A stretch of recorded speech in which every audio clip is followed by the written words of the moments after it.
பிரியமானவர்களே, இயேசுவோடு நாம் நிகழ்ச்சியில் 43ஆம் பாகத்தை உங்களை சந்திப்பதில் மிகுந்த மகிழ்ச்சி அடைகிறேன்.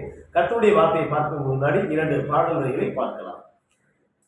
தீங்கை காணாதிருப்பாய், தீங்கை காணாதிருப்பாய், தீங்கை காணாதிருப்பாய், தீங்கை காணாதிருப்பாய்.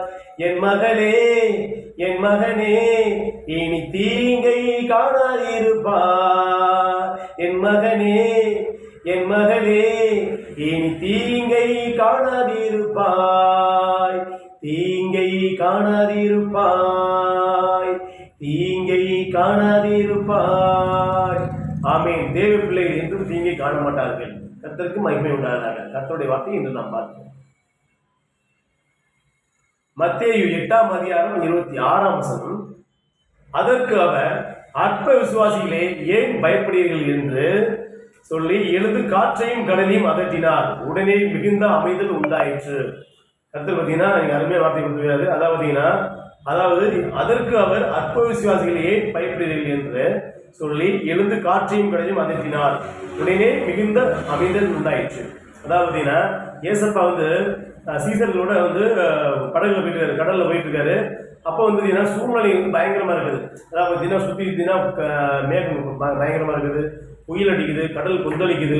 ஆனால் ஏசப்பா இந்த படகுல ஆழ்ந்து தூங்கிட்டு இருக்காரு. ஆனால் சீசர்கள் அந்த போயிட்டு இருக்கும்போது இந்த சூழ்நிலையை பார்த்து பயப்படுறாங்க. என்னடா பண்றது, நம்ம முங்க போறோம், கடல் கொந்தளிக்குது, நம்ம பிரயாணம் தொடர்ந்து போகுமா அப்படின்னு பயந்துட்டு இருக்கிறாங்க. அப்போ ஏசப்பா எழுப்பலாம் சொல்லிட்டு சொல்லும் போது, சரி அவர் ஆழ்ந்து தூங்கிட்டு இருக்காரு, இருந்தாலும் மழை இல்லை, நம்ம எழுப்புவோம் அப்படின்னு சொல்லிட்டு எழுப்ப போறாங்க. அப்போ எழுப்பும்போது ஏசப்பா சொல்றாரு, அற்ப விசுவாசிகளை ஏன் பயப்படுறீங்கன்னு சொல்றாரு. அப்போ ஏசப்பா உங்களையும் பார்த்து இந்த வார்த்தையை சொல்றாரு. எப்படி கேட்டீங்கன்னா, உங்க வாழ்க்கையில் நடக்கக்கூடிய சூழ்நிலை, சுற்றி நடக்கக்கூடிய அத்தனை சூழ்நிலையும் பார்க்காதீங்க, ஏசப்பா முன்னாடி முன்னிறுத்துங்க. உங்க வாழ்க்கையை பாதை தெளிவாகும். நீங்க போகக்கூடிய பாதைகள் இந்த சூழ்நிலை பார்த்தீங்கன்னா உங்களுக்கு கடல் கொந்தளிப்பு மாதிரி, இந்த சுனாமி வர மாதிரி, அந்த புயல் வர மாதிரி நிறைய வாழ்க்கையில நிறைய போராட்டங்கள் நடக்கலாம். ஆனா உங்க கூட இருக்கிறது யாரு?